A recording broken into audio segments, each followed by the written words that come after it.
il n'y a pas que l'hystérie par la forme, il y a une névrose qui est, si j'ose dire, beaucoup plus profonde, qui serait proche du masochisme et quelquefois de la paranoïa. C'est la grande honte occidentale.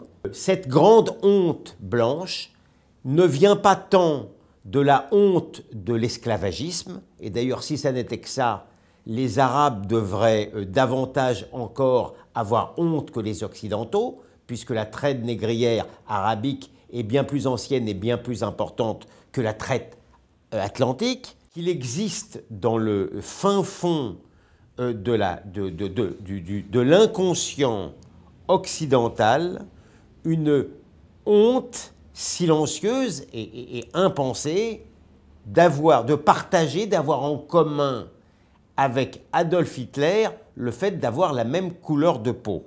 Que dans le monde post-chrétien, en quête de Dieu, mais aussi en quête de diable, il n'y a pas de doute que Hitler incarnait un antéchrist assez convaincant.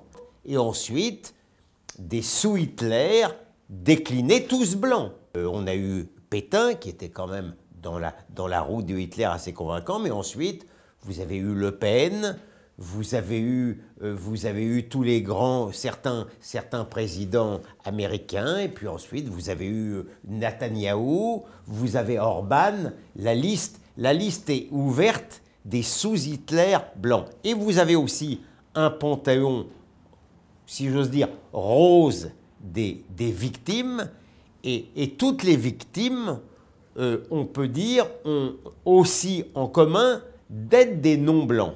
Céline décrivait le juif comme un nègre, avec des traits négroïdes. C'est, si j'ose dire, et c'est le drame moderne juif, à l'époque où le blanc a mauvaise presse, d'avoir été blanchi sous le harnais israélien.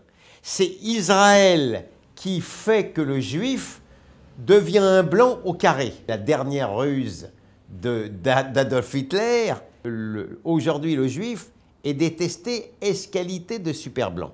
Et puis ensuite, vous avez l'immigré, vous avez toute une déclinaison de victimes non blanches, et ensuite on passe à d'autres victimes qui ne sont plus des victimes chromatiques, mais des victimes quand même d'une certaine manière du mâle hétérosexuel blanc. Ça reste quand même des victimes du mâle hétérosexuel blanc qui sont l'homosexuel et la femme.